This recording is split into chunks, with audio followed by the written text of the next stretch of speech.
Okay, now that you have outlined, traced, and colored dots, start to cut it out. Cut it into pieces so that it adds dimension.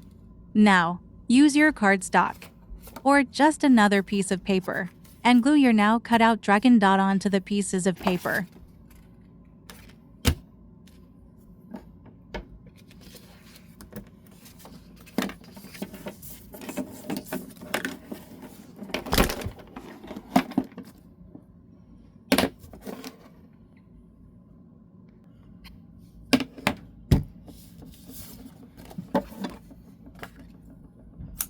Okay, but that was smooth.